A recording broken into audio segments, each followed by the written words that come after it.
suis excité ce matin d'être avec vous autres parce qu'aujourd'hui, on dévoile le thème de l'année 2023. Combien ont déjà clairé une carte de crédit? Tu avais, je ne sais pas, 1000 piastres, 2000, ou peut-être 3, peut-être trop de milliers de dollars sur une carte de...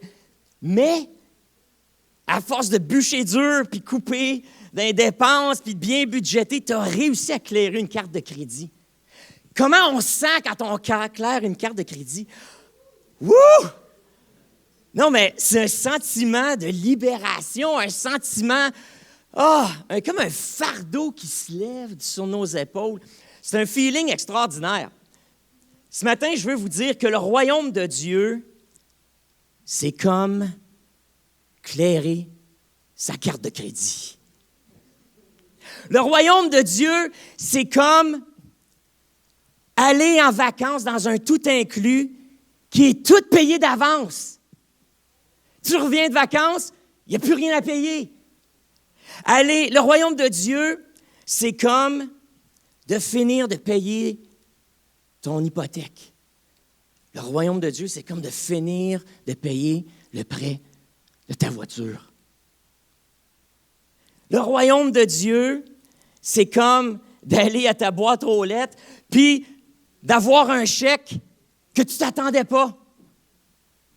Le royaume de Dieu, c'est comme avoir une bad luck, mais la compagnie d'assurance dit « Inquiétez-vous pas, on paye tout. » Le royaume de Dieu, c'est comme d'aller dîner, d'aller souper avec quelqu'un, puis la personne avec qui tu es paye toute la facture, même le type.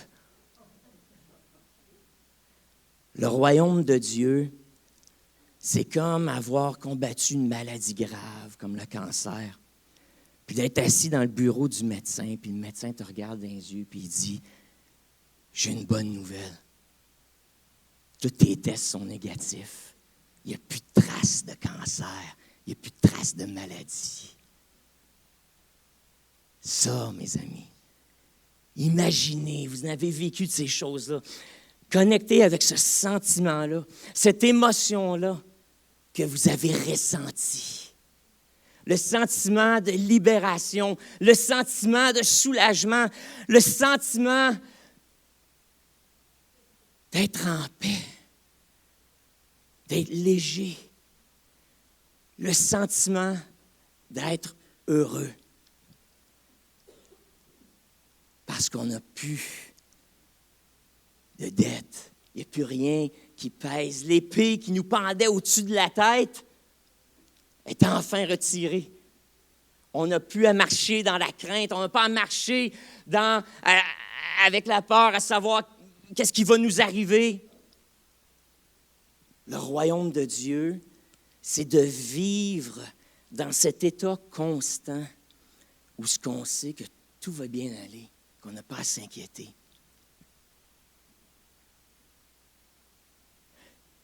J'apporte votre attention aujourd'hui sur Luc au chapitre 2.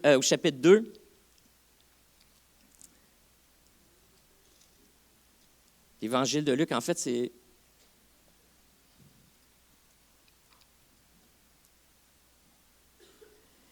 Et on regarde à Jésus. C'est chapitre 4, je m'excuse. Je suis en train de lire. Je suis comme, il est où mon passage? J'ai mis mon signet au mauvais endroit. Jésus, après avoir été baptisé, est allé dans le désert et ensuite revient du désert après 40 jours de jeûne et de prière et commence à exercer son ministère dans une région géographique qui s'appelle la Galilée et s'en va visiter sa mère, ses frères, ses sœurs. Hein, oui, il y avait des frères, des sœurs. Et puis, il s'en va dans la synagogue où il est allé à l'église toute sa vie, en grandissant. C'est à la synagogue qu'à chaque semaine, il allait pour ses cours de catéchèse. C'est à la synagogue qu'il allait même pour apprendre à lire, à écrire. C'est à la synagogue qu'il s'est fait mentorer par le rabbin. C'est à la synagogue que la communauté se rassemblait à chaque semaine, le jour du sabbat, pour honorer Dieu et se rencontrer les uns les autres. La vie communautaire, un peu comme dans nos anciens villages ici au Québec, se passait pas mal autour de l'Église. Hein? L'Église au centre, puis le village bâti autour, mais c'était comme ça. La synagogue, c'était le centre de la vie communautaire, de la vie sociale du peuple juif. Et donc, Jésus, ce samedi-là, arrive, il s'en va à la synagogue, et parce que c'est le petit gars qui a grandi à Nazareth qui arrive, on lui donne l'honneur, on lui fait l'honneur d'apporter la lecture et de lire un passage de l'Ancien Testament. Bien, pour nous, on dit l'Ancien Testament, mais pour eux, c'était le Testament, le seul Testament. Et voilà qu'on lui présente le livre du prophète Ésaïe et Jésus se met à lire. Alors, on voit Luc, chapitre 4, le verset 16. « Il se rendit à Nazareth où il avait été élevé, et selon sa coutume, il entra dans la synagogue le jour du sabbat. Il se leva pour faire la lecture, et on lui remit le livre du prophète Ésaïe. L'ayant déroulé, il trouva l'endroit où il est écrit ceci. « L'Esprit du Seigneur est sur moi, parce qu'il m'a oint pour annoncer une bonne nouvelle aux pauvres. Il m'a envoyé pour guérir ceux qui ont le cœur brisé, pour proclamer aux captifs la délivrance et aux aveugles le recouvrement de la vue, pour envoyer libres les opprimés, pour publier une année de grâce du Seigneur. » Ensuite, il roula le livre, le remit au serviteur et il s'assit. Et tous ceux qui se trouvaient dans la synagogue avaient les regards fixés sur lui. Parce que celui qui faisait la lecture avait ensuite le privilège de faire un commentaire sur la lecture. Alors, au lieu d'être debout comme moi je suis, eux s'assoyaient et faisaient un commentaire. Et voilà, alors, il commença à leur dire, « Aujourd'hui, cette parole de l'Écriture que vous venez d'entendre est accomplie. » Aujourd'hui, cette parole est accomplie. Écoute, il faut que tu comprennes que cette parole-là était une prophétie messianique. Le Messie, on l'a déjà parlé durant notre série de protagonisme et à d'autres moments, veut dire celui qui est oint ou celui qui est choisi, le choisi. Donc, ce terme-là, être oint, ça veut dire que tu as été choisi de Dieu, tu as reçu le Saint-Esprit. Et voilà que le passage commence exactement comme ça. « L'Esprit du Seigneur est sur moi parce qu'il m'a oint pour annoncer une bonne nouvelle. » L'Esprit du Seigneur est sur moi parce qu'il m'a oint. Il est en train de dire ici, où cette parole-là fait référence à celui qui est oint. Et en hébreu, on dit le Meshiach, le Messie. En français, on a pris ce terme « Messie-là » qui veut dire celui qui est choisi, ou le oint, qui est Christ.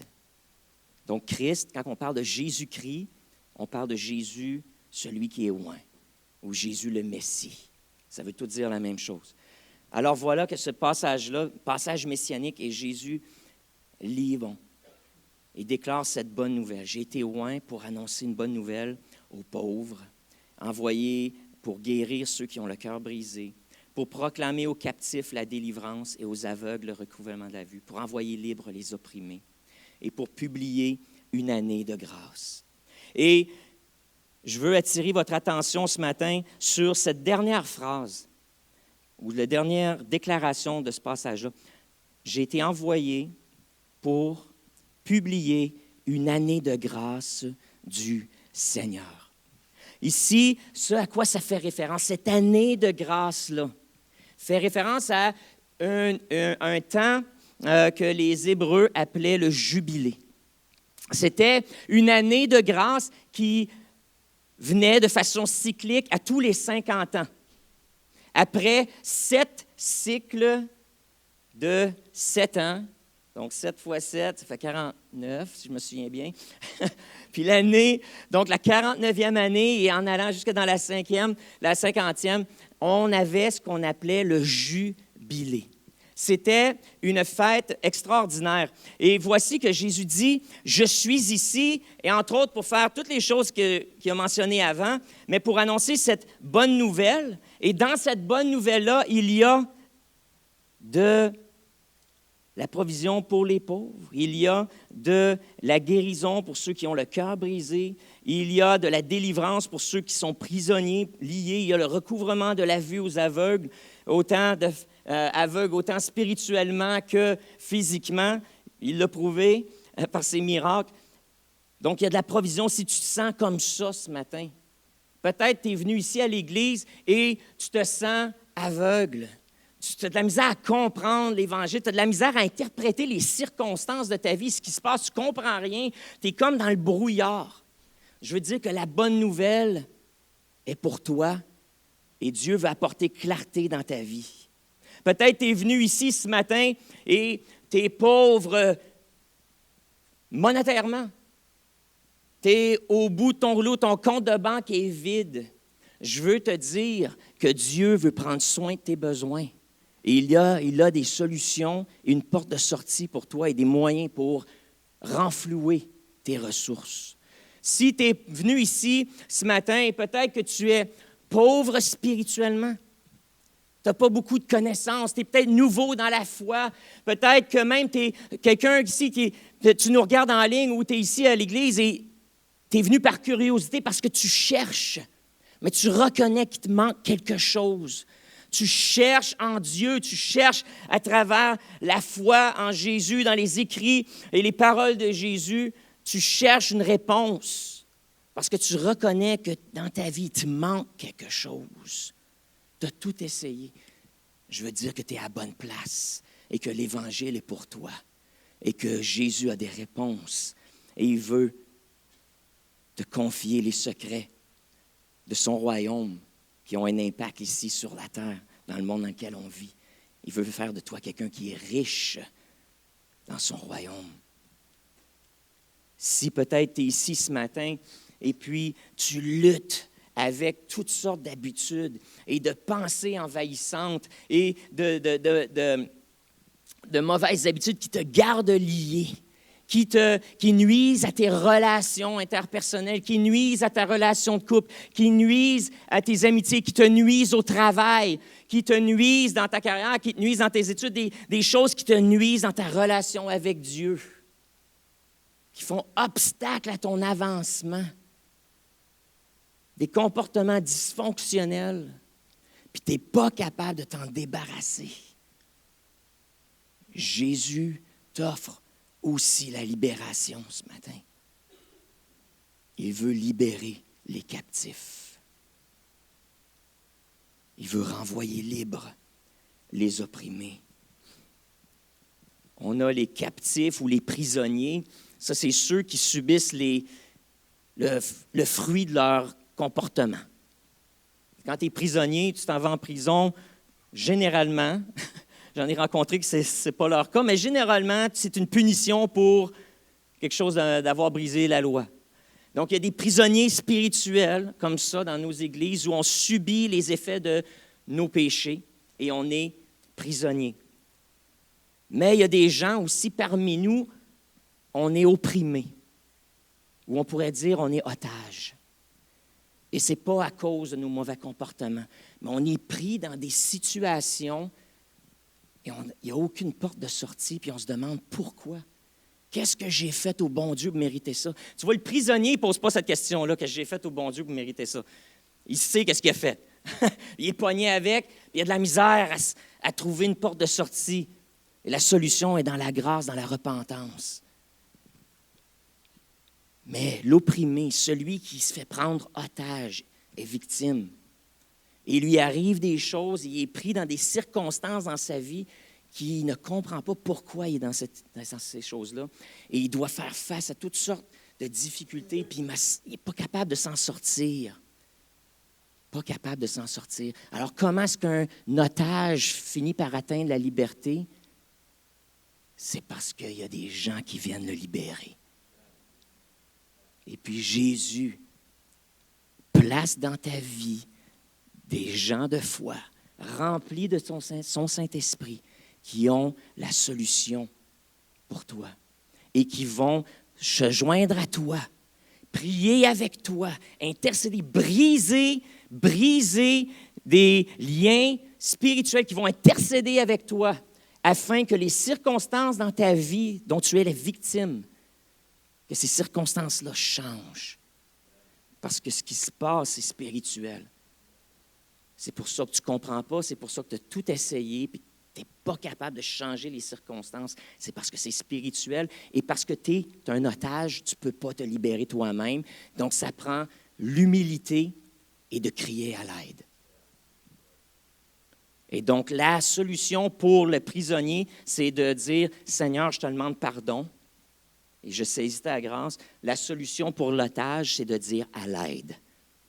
J'ai besoin de prière. J'ai besoin d'aide. C'est l'humilité. Alors, tout ça, c'est disponible, c'est le message de l'Évangile.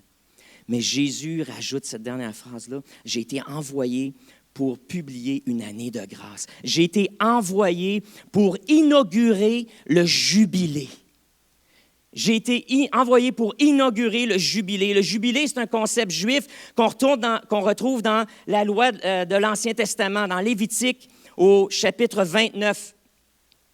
Ce concept-là était très simple, c'est que de même qu'à chaque semaine, le samedi, c'était le 7e jour, et on devait arrêter de travailler, on devait s'abstenir de toute activité physique, et on devait se reposer et prendre une journée de congé.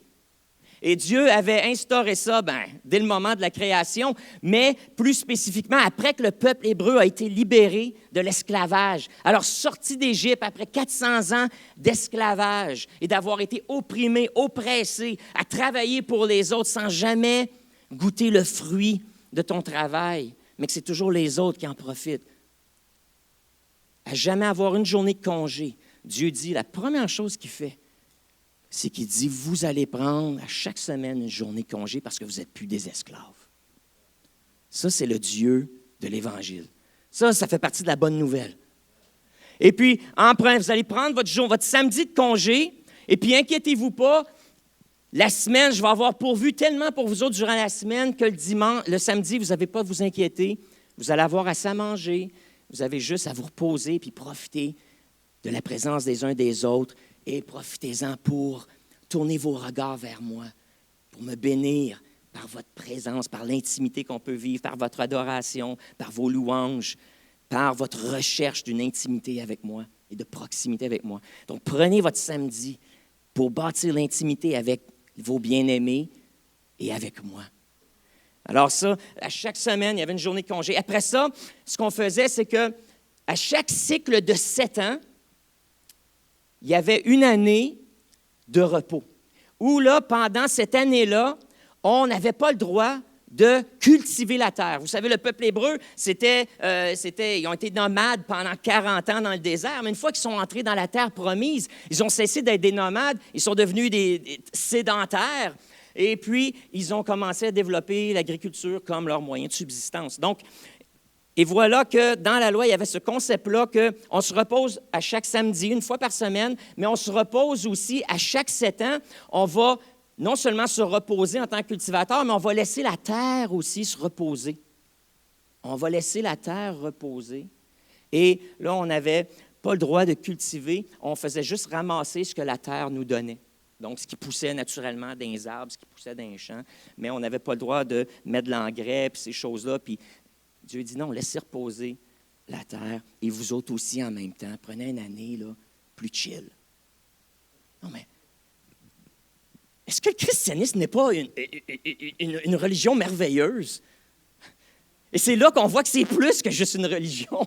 Parce qu'en fait, on a un Dieu qui nous aime tellement qu'il dit « Je veux que vous preniez des congés. » Hey, si seulement on peut avoir des bosses de même des fois. Vous savez, Caroline, une petite nouvelle de Caroline, ça me fait penser. Caroline n'est pas ici ce matin. Elle est vraiment en douleur. Elle s'est disloquée la rotule juste avant Noël, passé les fêtes dans un attel, pas capable de plier la jambe. Et puis, au bout de 4 semaines, c'était supposé d'être guéri, elle était supposée pouvoir marcher sur sa jambe. Et on ne sait pas pourquoi, mais la jambe, le pied s'est mis à enfler et est constamment en douleur, là, 24 heures sur 24 en douleur, le pied aussi gros que le mollet, et puis pas capable de marcher sur son pied du tout. Fait que ça va vraiment pas bien. Elle a passé une partie de la nuit à l'urgence pour aller se faire des radiographies pour savoir est-ce que ça se peut, quand elle s'est disloquée, elle s'est aussi cassé quelque chose dans le pied, puis qu'on ne l'a pas vu. Puis elle est allée à l'hôpital, puis ils ont dit non, tout est correct à ce niveau-là, donc c'est des dommages au tissu, mais on ne sait pas qu'est-ce qui se passe. Donc, ils ont inventé quelque chose, ils ont dit, vous avez, je ne sais pas, comment ils ont dit ça, une douleur persistante. Ils ont mis des beaux mots pour dire, finalement, tu as mal, puis on ne sait pas pourquoi. Fait que tiens, voilà une bouteille de pilule qui va t'aider. Mais t'as mal, mais on ne sait pas pourquoi. Mais voici ce que... Il est tellement fin, le docteur, il a donné 6 semaines de congé de maladie. Le problème, c'est que Caroline, elle travaille à son compte, c'est son propre boss. Fait que je dis, Veg, puis qu'est-ce que ton boss va faire pour ton congé de maladie? Fait que... C'est intéressant quand c'est toi qui génères ton propre salaire. Tu sais, c'est le fun quand tu travailles pour un autre, tu y amènes ça, puis tu peux rester chez vous. Mais voilà que c'est l'occasion pour Caroline, ces temps-ci, parce qu'elle doit réduire ses activités, doit réduire son temps aussi avec ses clients, puis tout ça, de dépendre de la grâce de Dieu. Mais il y a des temps comme ça où Dieu nous dit, « Inquiète-toi pas, je m'occupe de tout. » Je m'occupe de tout. Fait qu'occupe-toi de toi, là, puis occupe-toi de moi. Je pense que des fois, Dieu est de même. Occupe-toi de moi. Elle me dit ça, Caroline, là, ces temps-ci, parce qu'elle occupe-toi de moi. Là, elle est triste parce que ma fille s'en retourne au cégep lundi à Montréal. Fait que là, ça va être moi. Fait que là, ma fille a joué l'infirmière toutes les fêtes, puis... les filles ils ont même réussi à aller à New York avec la chaise roulante. J'ai loué une chaise roulante. Ma fille, elle l'a poussée en chaise roulante dans les rues de Times Square puis tout ça. Là, ça va être moi qui va jouer l'infirmier. Mais elle dit ça, occupe-toi de moi. Puis j'ai l'impression, des fois, Dieu est comme ça. Occupe-toi de moi un peu. Passons du temps avec moi un peu, là. J'ai besoin de toi. J'ai pas besoin que tu fasses quelque chose pour moi. J'ai juste besoin de ta présence. J'ai juste besoin de passer du temps avec toi. Je t'ai sauvé la vie. Je suis mort pour toi. Est-ce que tu peux me donner un petit peu de temps pour qu'on jase? Puis, du temps de qualité. Hein? Ceux qui connaissent les langages de l'amour, si vous avez eu des difficultés de couple, à un moment donné, je suis certain qu'il y a un conseiller chrétien qui vous a dit, allez vous chercher le livre, Les langages de l'amour. Et puis là, tu apprends les 5 langages de l'amour, puis tu découvres que, hey, dire je t'aime, des fois, ça ne suffit pas à quelqu'un, mais il faut que tu y montres par des actions. Et puis ma femme, un de ses langages d'amour, c'est le temps de qualité. C'est pas, des fois, c'est qu'il faut que je fasse la lessive, là, acte de service, oui. Et puis, moi aussi, c'est acte de service. Fait que quand elle me fait un bon repas le soir ou qu'elle a fait laver mes bobettes, puis tout ça, je suis super content. Moi, je suis comme, je sens l'amour. Je le sens, l'amour. Chérie, je sais que tu m'aimes. Je ne mets pas en doute notre relation. Regarde, tu as fait mon lavage. Tu m'as fait à souper. Je sais que tu m'aimes, même si tu ne me l'as pas dit. Moi, c'est suffisant. Moi, acte de service, moi, c'est génial. Mais elle a dit, oui, acte de service. Fait que quand moi, je le fais pour elle, là, ça la touche aussi. Là, ces temps-ci, il faut que j'en fasse beaucoup d'actes de service. Mais son vrai langage d'amour, là, c'est temps de qualité. Juste à être là, collés sur le divan, ensemble, aller marcher autour du lac des Nations, faire des petits... Aller, hein? Oui, là, ça va être roulé autour du lac des Nations. Elle m'a dit ça, là, que cette... Elle dit, check les pistes, là, puis quand la gratte a passé, le petit tracteur a passé, puis c'est beau autour du lac, là, puis ça a refondu un peu. Je veux que tu m'amènes rouler autour du lac des Nations. Fait que, c'est OK, chérie. Fait que, mais je pense que Dieu est comme ça. Il en veut du temps de qualité. Il veut du temps de qualité. Je reviens au jubilé. Tu te reposes le samedi. Après ça, vous vous reposez à tous les 7 ans. Et voilà qu'après ça, au bout de 7 années, 7 cycles de 7 ans, qui fait la 49e année, vous allez déclarer une année de jubilé. Et voici ce que le jubilé comportait. Lévitique 29, le verset 8. Voyons, c'est quoi, là? C'est pas 29, là, je le cherche, puis... Bon, merci. Je te dis, mes yeux, je ne peux même pas relire ma propre écriture. C'est grave. OK, chapitre 25, merci à ceux qui l'ont fouillé pendant que je parlais. Verset 8, tu compteras 7 sabbats d'année. OK, ça, c'est les 7 fois 7 années. Et les jours de ces 7 sabbats d'année feront 49 ans.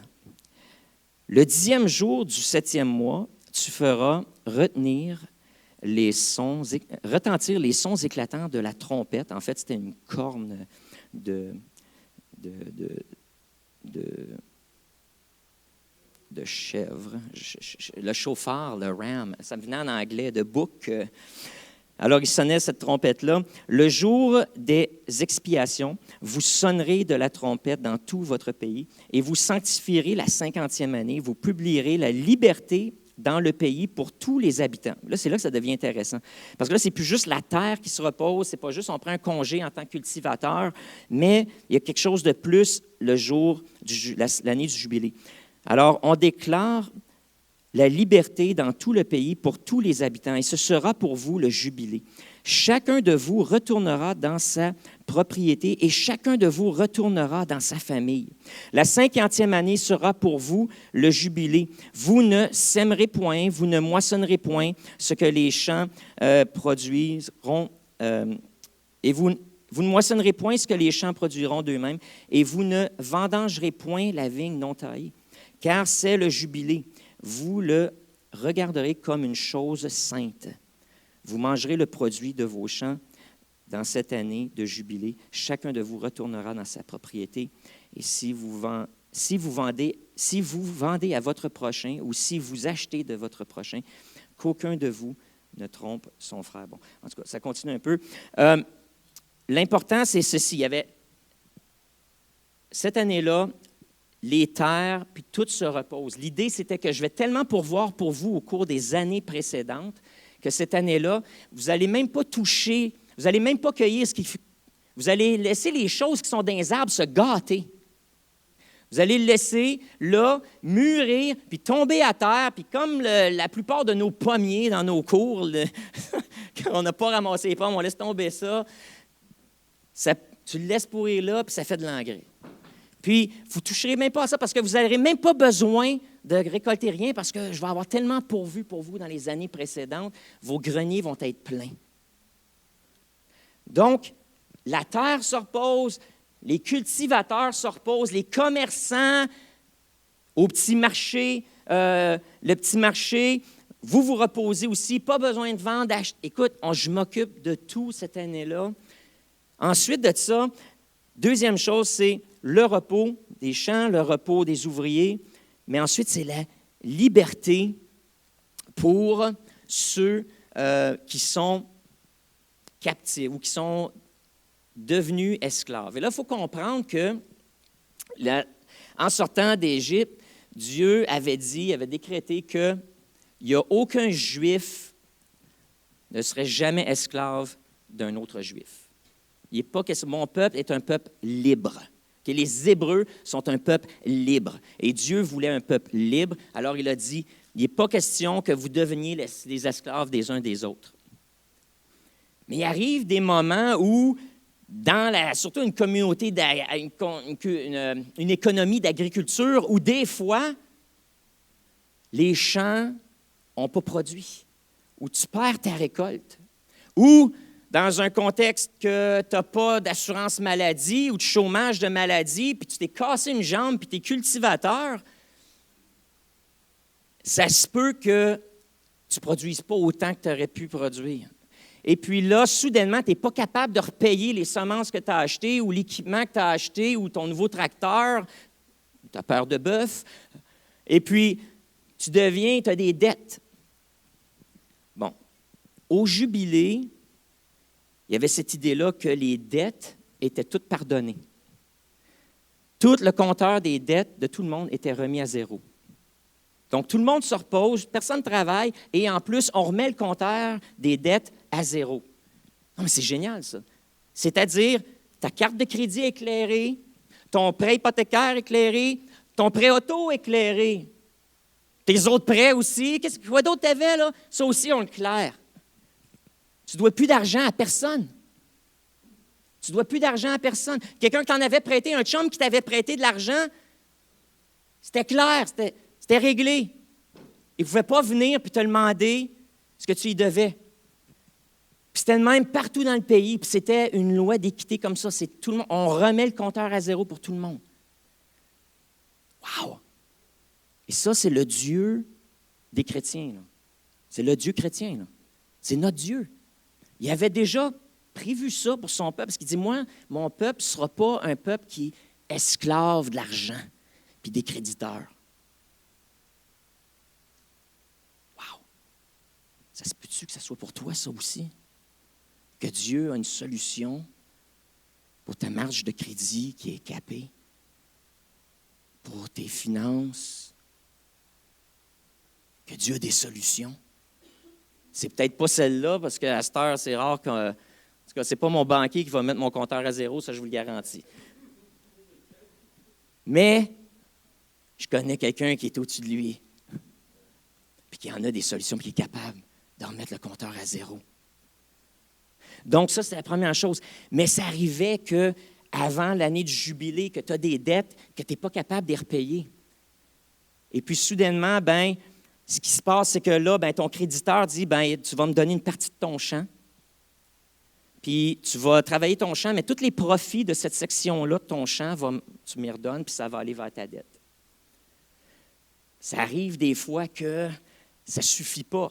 Fait que là, soudainement, le créditeur disait, là, tout ton champ, OK, je vais le prendre, puis en garantie, alors tout le fruit de tes récoltes, ça me revient. Puis tout ça va aller pour payer ce que tu me dois. Puis il arrivait des circonstances où certaines personnes, même travailler dur comme ça, puis donner tous les profits au créditeur, ne pouvaient pas repayer la dette.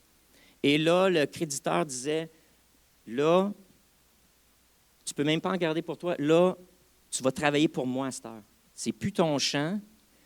Puis là, toi, maintenant, tu deviens comme mon employé. Puis, tu vas travailler pour moi maintenant. Dans ton champ, puis quand tu as fini de labourer ton champ, tu vas aller travailler dans mon autre champ là-bas, puis dans l'autre là-bas. Puis que là, la personne se retrouvait un peu comme un travailleur, un peu comme, je ne dirais pas esclave, parce que ce n'était pas un esclave, mais tu travaillais un peu comme ça. Puis la seule chose que ton créditeur te devait, c'est de s'assurer que tu as une place à dormir, puis tu as quelque chose à manger pour avoir assez d'énergie pour travailler. Puis ça arrivait des fois que ce n'était pas juste toi en tant que propriétaire, mais ta famille aussi se retrouvait dans cette circonstance-là. Puis que là, toute la famille était dans cette relation-là avec un créditeur, puis on travaillait pour l'autre. Puis on faisait tout ce qu'il nous demandait. Puis tu n'avais pas le droit de t'ostiner. Mais tu avais tes samedis, par exemple. C'est pas bien. Mais ce qui arrivait, c'est qu'au bout de 50 ans, non seulement ton crédit était remis à zéro, mais ceux qui s'étaient retrouvés dans une position comme ça, où ils étaient au service d'un autre, étaient libérés.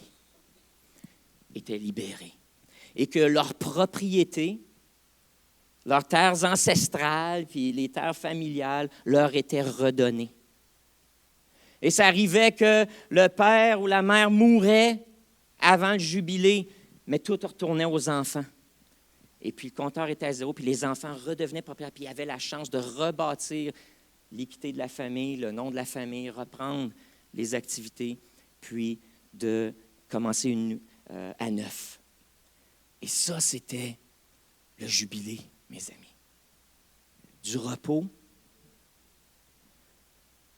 les dettes cancellées, et ceux qui étaient captifs, opprimés, étaient libérés.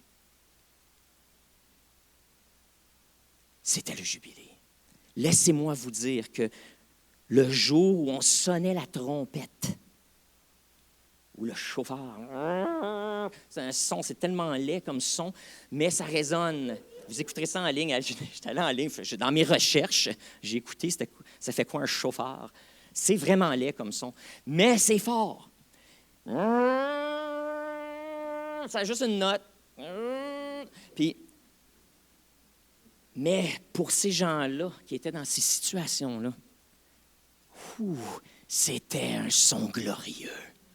Lorsque le jubilé était annoncé, un son glorieux, où là, soudainement, on se sentait comme toi tu te sens quand ta carte de crédit est éclairée, quand quelqu'un paye ta facture, quand tu reçois un chèque dans la malle, quand que tu t'en vas en vacances, puis tu reviens, puis tout est payé, tu ne redois rien à personne, quand ton hypothèque, et puis ta maison est claire, est à toi. Yeah!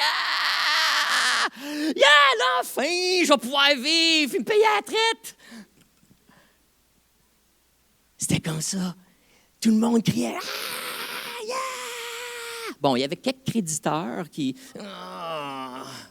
Mais ça s'appliquait à eux aussi, parce que habituellement, ceux qui font crédit aux autres, ils ont des placements puis ils en doivent ailleurs aussi. C'est pas parce que tu en as beaucoup que tu n'as pas de dette toi non plus. Alors, tout le monde le ressentait, cette joie-là. Puis il y avait une joie parce qu'on se rappelait qu'on n'est pas esclave de personne et que notre Dieu est bon, que notre Dieu nous aime, que notre Dieu pourvoit, que notre Dieu s'occupe de nous. Nous sommes les enfants de Dieu. Nous sommes les serviteurs de Dieu. Et si on doit quelque chose à quelqu'un, c'est juste à lui et non pas à nos contemporains. Et puis c'était ce sentiment-là de liberté et de légèreté qui les envahissait.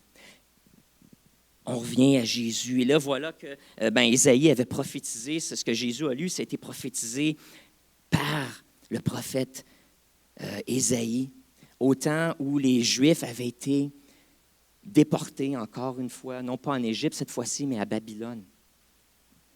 Et c'est durant cette période-là où le peuple a été déporté, a été fait captif, encore une fois, parce qu'ils n'ont pas respecté, entre autres, le jubilé.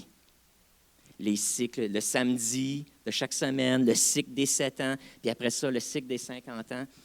Parce qu'ils ne l'avaient pas, c'était une des choses que Dieu avait dit, entre autres, parce que vous n'avez pas respecté ça. Vous n'avez pas respecté ma loi, puis c'était un des symptômes. Là, vous avez brisé notre alliance et je vais permettre ma bénédiction. Je retire ma bénédiction et là, vous devenez vulnérable.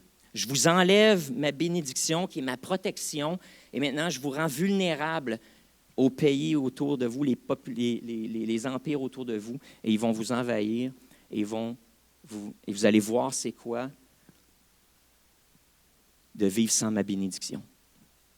Et puis là, ils ont été déportés. Et voilà que dans cette période-là, où encore il y a quelques familles qui restent encore à Jérusalem, qui sont là et qui sont en deuil, qui pleurent, qui se rappellent le bon vieux temps où ils étaient libres, où leur société, les royaumes étaient prospères, le royaume d'Israël était prospère et stable. Et les familles pleurent à Jérusalem, puis il y a les familles qui ont été déportées, pleurent à Babylone et le long des rivières de Babylone.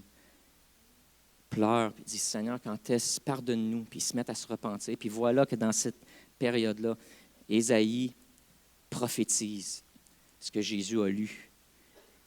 Il prophétise que non seulement ces gens-là vont être ramenés, donc la prophétie avait une première application où le peuple allait revenir à Jérusalem et rebâtir leur ville, mais il y avait une portée messianique où il annonçait qu'un Messie allait venir et qui allait libérer le peuple, encore une fois. Et puis Jésus, lorsqu'il a visité sa ville natale, qui est arrivé dans la synagogue, tout au début de son ministère, a dit « Je suis cet homme que vous attendiez. Je suis cet homme qui vous apporte la libération. » Et Jésus a dit « Je déclare l'année du jubilé. » Comment ça s'applique à nous? C'est que Jésus a inauguré le jubilé. Le jubilé est une analogie pour le royaume de Dieu. Jésus a inauguré le royaume de Dieu. Il dit, le royaume de Dieu est maintenant parmi vous. Le royaume de Dieu est accessible. Le royaume de Dieu est à portée de main. Hein? C'est le message de l'Évangile. Le royaume de Dieu est là. Vous avez juste à le saisir. Je vous l'amène, je vous rouvre les portes, saisissez-le. Et voilà qui donne cette analogie-là. Le royaume de Dieu est comme l'année du jubilé. C'est ça que ça veut dire. Le royaume de Dieu est comme l'année du jubilé. Je déclare maintenant un jubilé. La différence, c'est que ce n'est pas juste pour un an. Parce que dans le royaume de Dieu, où on est en communion constante avec Dieu, le jubilé est à tous les jours. Le jubilé, ce n'est pas juste quelque chose qui vient aux 50 ans comme sous l'Ancienne Alliance. Mais dans le royaume de Dieu, c'est un état de jubilé constant. Le royaume de Dieu, Dieu n'a pas de dette, Dieu n'a pas d'esclaves, Dieu n'a pas besoin de rien au ciel. Le royaume des cieux est un royaume de liberté, de repos, est un royaume où tout le monde est égaux, un royaume où tous nos besoins sont rencontrés. Et on l'a chanté, et Jésus nous l'a enseigné dans la prière de notre Père, que ce qui est fait au ciel soit fait aussi sur la terre. Et c'est ce que Jésus est en train de dire ici, avec d'autres mots, avec cette analogie en citant l'Ancien Testament. Je déclare le jubilé. Mais le jubilé que je commence maintenant, que j'inaugure aujourd'hui à Nazareth, ce jubilé-là n'a pas de fin pour ceux qui sont en Dieu, pour ceux qui vont croire en moi, pour ceux qui s'attachent à moi, le oint, le Messie, le Christ. Je vous amène dans mon royaume et vous allez vivre le jubilé. Vous allez vivre le jubilé. Wow! Et ça, c'est pour toi qui est ici dans le sanctuaire aujourd'hui, puis c'est pour toi qui est en ligne aujourd'hui aussi. Jésus, lorsqu'il est venu sur la terre, par sa mort et sa résurrection, a confirmé cette parole-là qu'il avait déclarée. Je déclare une année de grâce, je déclare un jubilé à perpétuité. C'est pour toi. Peu importe les circonstances dans lesquelles tu te trouves aujourd'hui, peu importe la forme d'esclavage que tu vis, la forme d'endettement que tu vis, la forme de situation dans laquelle tu te sens pris, tu te sens prisonnier ou otage, Jésus, aujourd'hui, dit, je t'ai libéré. Je t'ai libéré. Ça, c'est un fondement du royaume de Dieu, frères et sœurs. Et en 2023, ce qu'on s'engage à faire, c'est de continuer de vous enseigner des fondements du royaume de Dieu sur lesquels vous pouvez bâtir votre vie. Et tu dis, mais Pascal, comment ça se fait, moi, je ne le vis pas, le jubilé? Comment ça se fait, moi, que oui, j'en ai plein de dettes, puis je ne suis pas capable de m'en sortir? Comment ça se fait que je suis malade, puis j'en vois pas le bout, puis je ne sais pas comment je vais m'en sortir? J'ai l'impression que je vais mourir avec ça. J'ai des problèmes à l'ouvrage. J'ai des problèmes dans ma vie personnelle. Je ne sais pas comment je vais m'en sortir. Je ne le vis pas, ton jubilé. Premièrement, ce n'est pas le mien, c'est Jésus qui l'a dit. Okay? Fait que ça, je vais passer la balle, la POC. Je passe la POC à Jésus. C'est le jubilé de Jésus. C'est lui qui l'a dit. Mais trop souvent, on essaye, une des raisons pourquoi on est on n'expérimente pas le jubilé. C'est qu'au lieu d'accorder nos vies avec la parole de Dieu, puis les concepts de base comme ça, que Jésus a déclaré qu'en tant que chrétien, la normalité devrait qu'on vit sans dette, qu'on vit, que nos besoins sont rencontrés, qu'on est en intimité avec Dieu et que travailler, ça devrait être le fun. On travaille pour le fun, on ne travaille pas parce qu'on est obligé, puis parce qu'on a des dettes, puis que tout ce qu'on fait, on le paye puis on le donne à d'autres. Là. Travailler, on travaille pour le fun parce que Dieu nous a donné des dons, des capacités, puis des passions, puis une créativité, puis on veut mettre ça à profit, puis on veut s'en servir pour bénir notre communauté, pour bénir notre famille et pour bénir le Seigneur et le monde dans lequel on vit. C'est pour ça qu'on est supposé travailler. Parce que Dieu nous a rendus capables, puis c'est un privilège de travailler. Pas parce qu'on est obligé, puis qu'on travaille comme des fous pour se rendre malade, juste pour payer des factures, puis payer des comptes, puis c'est les autres qui s'enrichissent avec notre argent.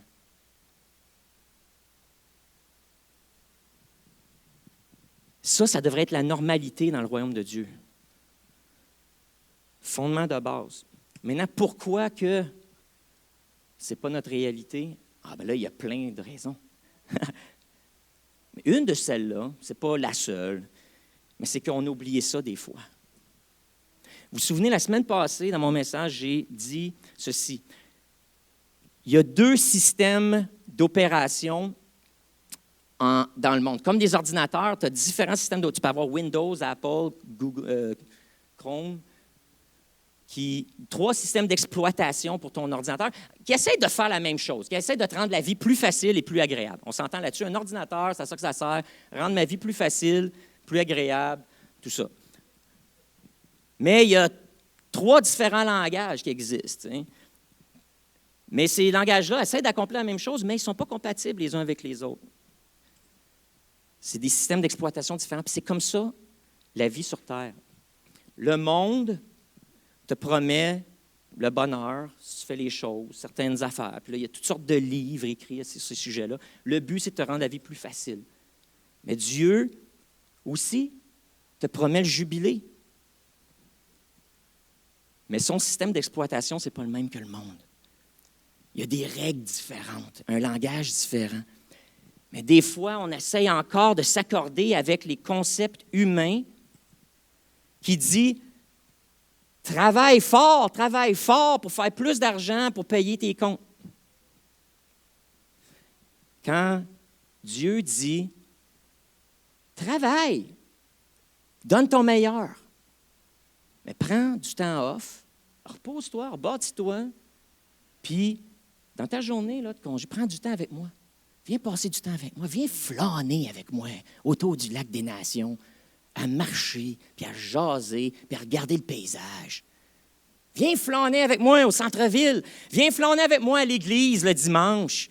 Viens relaxer, assis-toi, relaxe, puis laisse ma parole t'être enseignée, puis prends-la, puis entends mes promesses, puis vois ce que je veux faire dans ta vie, puis remets des pendules à l'heure. Accorde-toi avec mon système d'exploitation. Ça, c'est le royaume de Dieu. Des concepts comme ça, puis on va vous les enseigner. Mais cette année, en 2023, on déclare une année du jubilé. Ce qu'on veut faire en tant qu'équipe pastorale, équipe d'anciens, alors qu'on pense à l'année 2023, alors qu'on planifie des activités, qu'on planifie des événements, alors qu'on planifie les réunions, alors que nos leaders planifient là, des choses dans tous les départements, on veut que le jubilé soit cette idée de jubilé, de liberté et de provision de Dieu, soit un moteur à travers tout ça. Un moment où, à travers ça, dans le jubilé, il y avait le pardon des dettes, mais il y avait aussi un pardon global qui se faisait. Cette année, on veut qu'il y ait cette idée de pardon dans l'Église, où on se pardonne, on ne pardonne pas juste des dettes financières, mais qu'on se pardonne des dettes émotionnelles les uns aux autres. Les crottes qu'on garde sur le cœur, la petite liste qu'on se fait de choses que « Ah, il m'a fait ça » ou « Elle m'a fait ci, elle m'a fait ça ». Puis que là, on garde ça, puis on garde rancune, puis là, on accumule là, les dettes. En 2023, il y aura ces temps-là où on va se donner l'occasion en tant qu'Église de se pardonner les uns les autres, de se libérer des dettes émotionnelles, psychologiques, relationnelles. En 2023, on va synchroniser avec Dieu. C'est une année, on veut qu'il soit rempli de célébrations. Que dans la louange, ça soit un peu comme ce matin, alors que les chants qu'on chantait, avez-vous remarqué, c'est des chants qui parlent de la provision de Dieu, qui parlent de le Notre Père, que ce qui est fait au ciel soit fait sur la terre, que tu nous donnes tout ce qu'on a besoin à manger, tu nous donnes notre pain à tous les jours. Dieu, tu ne nous soumets pas à la tentation, mais tu nous délivres toujours du mal.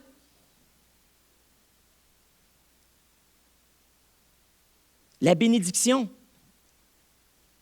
ce que Dieu a cité lui-même, a dit à Aaron et tous les prêtres qui travaillaient au temple, il a dit, à chaque fois que vous allez vous rencontrer pour une assemblée, vous allez, à la fin de l'assemblée, déclarer ce qui suit. Et Dieu cite une prière ou crée une prière qui donne ensuite à Aaron et tous les Lévites qui étaient là. Il dit, vous allez dire cette prière-là, la déclarer parce que c'est ma volonté pour mon peuple que tu sois, je te bénis. Dieu dit, je te bénis. Que Dieu te garde, que Dieu te protège, que Dieu fasse luire son visage sur toi, que Dieu te donne sa grâce, qu'il se tourne vers toi et qu'il te donne la paix. Et Dieu dit, tu vas déclarer ça, puis j'ai déjà prêché là-dessus, ça doit être en ligne, sinon je le reprêcherai cette année dans le contexte du jubilé. Mais Dieu veut bénir. Dieu te souhaite le meilleur. Dieu te souhaite la liberté. Dieu te souhaite du repos. Cette année, on veut que ça, on ne se l'engarochera pas en fou dans toutes sortes d'activités en tant qu'Église. Je dois vous avouer qu'en tant qu'équipe de gestion, Vanessa puis moi, on avait la langue à terre rendu à Noël. Il y en a d'entre vous, on n'a pas trop communiqué. Moi, j'ai fermé mon téléphone. Je n'étais pas rejoignable. J'étais allé me cacher. J'étais épuisé à la fin de l'année. Et puis, Vanessa puis moi, on va avoir des rencontres. Comment cette année, on peut vivre le jubilé? Puis faire le ministère, parce que c'est le fun, mais pas se rendre malade à le faire. Puis c'est la même chose pour vous, à votre travail. Je pense qu'on veut, le Seigneur, cette année, puis votre communauté vous invite à réfléchir. Qu'est-ce qu'on peut faire cette année pour commencer à vivre ce jubilé-là? Moi, je vous ai donné un de mes trucs la semaine dernière. Vous savez, cette année, ma femme s'est blessée et sa situation ne s'améliore pas. À part qu'elle a la rotule à la bonne place, elle est plus en douleur maintenant qu'elle l'était il y a 4-5 semaines. Et puis, elle n'est pas capable de travailler, puis il y a un paquet d'affaires qu'elle n'est plus capable de faire, puis pour elle-même et pour sa famille qu'elle aime. On est obligé de se réajuster. En même temps, la journée du jour de l'an, j'avais un petit problème dans le moisissure, dans le bas des plaintes, dans une chambre au sous-sol, depuis 2 ans, puis je l'essayais de le régler, puis j'en venais pas à bout. Puis là, le jour de l'an, je ne sais pas ce qui m'a pris, j'étais en congé, puis je ne voulais pas penser à l'Église, parce que j'étais en congé, puis j'ai dit, tiens, je vais faire quelque chose qui me sort de l'ordinaire. J'ai arraché les plaintes, là, j'ai vu que c'était plein de moisissures. Le drywall était pourri à ce bord. Je fais un trou là-dedans, je me passe la main, c'était mouillé en arrière du mur. Ah non! Jour de l'an, 2023, l'année commence avec ça. Je commence à arracher 2 pieds dans le garde-robe de mur. La laine est mouillée. J'enlève ça, c'est noir de moisissure en arrière. Ah non! Je commence à en enlever encore un peu plus. J'ai découvert, en gros, un problème de moisissure majeur dans tout mon sous-sol, en plus d'un problème de fourmis charpentières qui a grugé à peu près 20 pieds de la liste d'assises puis les solives de mon plancher sur lequel toute la maison est assise. C'est pourri, je peux passer mon doigt à travers, puis Fait que là, j'ai un choix de dire, Seigneur, il est où le jubilé? On avait pris la décision de déclarer le jubilé puis de vivre le jubilé, en automne. Là, on s'est dit, on va l'annoncer en janvier, mais en tant qu'équipe de ministère, parce qu'on avait dit, c'est ça qui va nous driver cette année. C'est la joie, parce qu'on est libre en Jésus. La joie du salut, on est libre parce que Dieu pourvoit, puis c'est la réconciliation, c'est toutes ces bonnes affaires-là. On relaxe un peu plus, on travaille fort durant la COVID. Là, cette année, on profite, puis Dieu va s'occuper de faire fructifier son œuvre. Ça ne sera pas nous autres qui va le driver à force de travailler dur. Puis là, j'aurais pu dire cette journée-là, puis dans les jours qui ont suivi, puis je suis encore là-dedans, c'est de trouver des solutions. Seigneur, c'est quoi tu m'as donné? J'ai toujours cru que tu m'avais donné cette maison-là. Là, tu m'as donné une pomme empoisonnée, une pomme pourrite. C'est quoi l'affaire, Seigneur? Puis commencer à douter. J'aurais pu m'en aller comme ça. Mais j'ai dit non. Moi, je vis dans le royaume de Dieu. Moi, je vis dans une atmosphère de jubilé, où ce que mon argent appartient à Dieu, je suis au service de Dieu, ma maison appartient à Dieu, il m'en a fait l'intendant, mais ça y appartient, il me l'a donné pour prendre soin de moi, Dieu s'occupe de moi, ma joie ne dépend pas de mes circonstances, ma joie est en lui, le fait que je m'en vais au ciel. Puis il a dit, la teigne, la rouille, puis les fourmis, puis la moisissure vont atteindre les choses de ce monde. Alors, mettez pas votre argent trop là-dedans, mais mettez-en dans le ciel. Fait que j'ai payé ma dîme et plus depuis toujours, même quand c'était dur. J'ai dit, Seigneur, parce que mon argent, mes ressources t'appartiennent. Je vis dans le jubilé. Je crois que tu prends soin de moi. Que je prends des temps de repos. Le lundi, j'arrête tout. Essayez pas de m'appeler le lundi. Certains d'entre vous l'essayent encore. Mais vous le savez, vous pognez ma boîte vocale. Puis c'est correct. Laissez des messages. C'est bien correct. Appelez Vanessa. Sinon, elle est là lundi, elle répond. Puis c'est génial. Elle fait super bien ça. Puis le mardi, elle me donne mes messages. Mais essayez pas de m'appeler le lundi. Je répondrai jamais. Je répondrai jamais. Fait que, parce que je prends mon temps off. Moi, mon sabbat, c'est le lundi. Puis, donc, je fais tout ça, puis je me force, même quand c'est dur. Puis si il faut que je fasse quelque chose lundi, je vais essayer de le reprendre cette heure-là. Mais je vis dans cet état où je fais confiance à Dieu. Puis quand c'est arrivé ce problème-là, moi, je m'étais dit cette année, au lieu de voir des problèmes, je vais voir des opportunités. Parce que Dieu, toi, tu n'en as pas de problème. Puis voilà mon premier test cette année. Mon premier test, c'est ma femme n'est pas capable de rien faire. Il faut que je travaille plus, il faut que je la supporte, il faut que je sois là pour elle. Et les enfants, plus. Ça veut dire que ça va affecter ma performance au travail. Puis là, regarde, là, j'ai un problème majeur. Qu'est-ce que je vais faire? Je n'ai pas l'argent pour payer ça. C'est des milliers de dollars. Je n'ai pas fait tous les contrats encore. Mais Seigneur, c'est quoi l'opportunité là-dedans? Puis c'est ça que je me suis dit, puis je ne vous mens pas. Je n'ai pas paniqué parce que j'avais cette idée. Moi, je rentre en 2023, puis c'est jubilé. Fait que même si la teigne, la rouille, les fourmis, la moisissure envahissent, si les fêlures envahissent ma vie, je choisis de croire que tout est sous contrôle et que Dieu a des solutions. C'est juste que je ne les ai pas toutes encore. Fait que j'y prends une chose à la fois. Une chose à la fois. Puis c'est comme ça que je marche encore depuis le début de l'année, à chaque étape. Puis je n'ai pas toutes les solutions encore. Je ne sais pas comment je vais régler tous ces problèmes-là, mais je fais confiance. Puis Seigneur, c'est quoi l'opportunité là-dedans? Puis la première réponse à ça, ma première réponse du jubilé, c'est voilà l'occasion de mettre en pratique ce que je prêche. Je veux vous dire que votre pasteur, écoute, je fais tout en mon pouvoir pour vous prêcher des choses que je vis ou que j'ai vécues, des leçons de vie. Je refuse, ça fait partie de mon deal avec Dieu, je refuse de prêcher des affaires que je n'ai pas expérimentées. Il arrive des fois où là, il va falloir que je fais des déclarations selon la parole de Dieu, même si je n'ai pas tout vécu la promesse encore.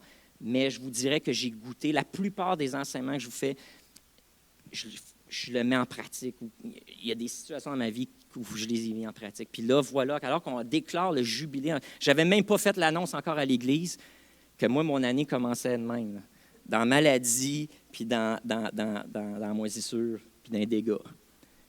Mais j'ai dit, Seigneur, c'est quoi l'opportunité? Puis la réponse était, mets en pratique ce que tu vas prêcher. Mets en pratique ce que tu dis à l'Église, ce que tu vas dire. Je suis avec toi, je suis ta provision, je suis ton soutien. C'est moi qui te donne les choses, puis c'est moi qui prends soin de toi, puis j'ai des solutions. Inquiète-toi pas, je m'occupe de vous autres. Je m'occupe de vous autres. Puis, on l'a vécu, il y en a mais déjà un matin, quelqu'un m'a donné des muffins, ils ont vu que Caroline était malade. Je rentre à l'église, première personne que je vois, elle dit « Hey, je t'ai amené un sac, puis il y a 12 muffins que j'ai faits. » J'étais tellement content, tu sais. Puis encore là, je suis rentré à l'église, puis je l'ai entendu, tu sais. Il a jubilé. Tu n'as pas à moissonner, Pascal. Je m'occupe de tes affaires. Je m'occupe. Il y a quelqu'un d'autre qui t'a fait des muffins avec le grain qu'il a pu acheter, puis garde les donne. Puis c'est un symbole. Alors, merci, Pierre, parce que c'était prophétique, ton affaire. C'était prophétique. Puis, on marche là-dedans, mes frères et sœurs. On est là-dedans tout ensemble. On le vit en tant que communauté, puis vous le vivez en tant qu'individu. Je vais inviter l'orchestre juste à venir, au moins un guitariste, juste pour finir avec un chant. Parce que ce matin, ce qu'on va faire, il y a eu 2 paroles prophétiques. La première, c'était qu'il y a des gens qui sont rentrés à l'Église, puis le cœur lourd. Et puis ce matin, la parole est pour toi. Cette année, accueille le jubilé que Jésus a inauguré il y a 2000 ans. Toi, tu as juste à le saisir aujourd'hui. Ça, c'est la loi. C'est une loi spirituelle. Dans le royaume de Dieu, c'est le jubilé à tous les jours. Maintenant, c'est à toi de t'accorder avec ça puis de le saisir. De même qu'un film que j'ai vu durant les vacances, c'était pas reposant, mais ça s'appelait Émancipation, très violent, cœur sensible, vous abstenir. Mais l'idée, c'était que lorsqu'Abraham Lincoln a déclaré l'abolition de l'esclavage aux États-Unis, les esclaves n'ont pas tous été libérés du jour au lendemain. Et c'est l'histoire d'un homme qui a entendu à travers le bouche-à-oreille que les troupes d'Abraham Lincoln étaient venues et avaient proclamé, que le président de l'Union avait proclamé la liberté des esclaves et que si on se rendait de l'autre bord, qu'on réussissait à traverser du sud au nord, tu allais vivre en homme libre.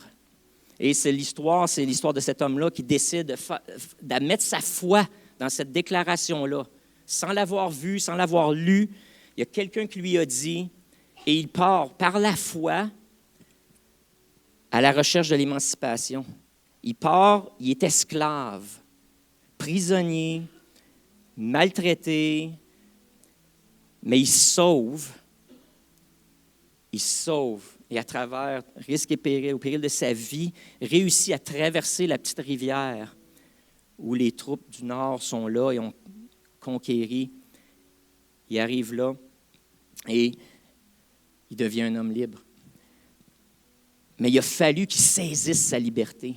La loi avait été décrétée.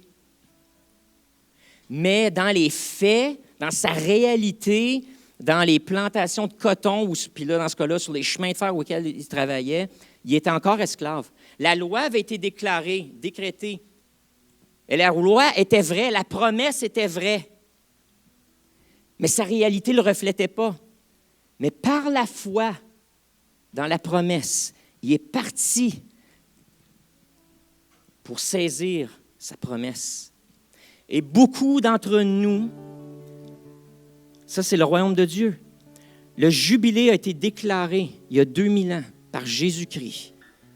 J'inaugure le royaume de Dieu et je déclare l'année du jubilé, mais c'est une année perpétuelle qui continue. C'est un état de jubilé. La loi a été décrétée, mais le monde et les forces des ténèbres et le système d'opération dans lequel qu'on s'est fait inculquer depuis qu'on est sur terre, lutte contre ça et essaie de dire non, tu es encore esclave. C'est pas vrai.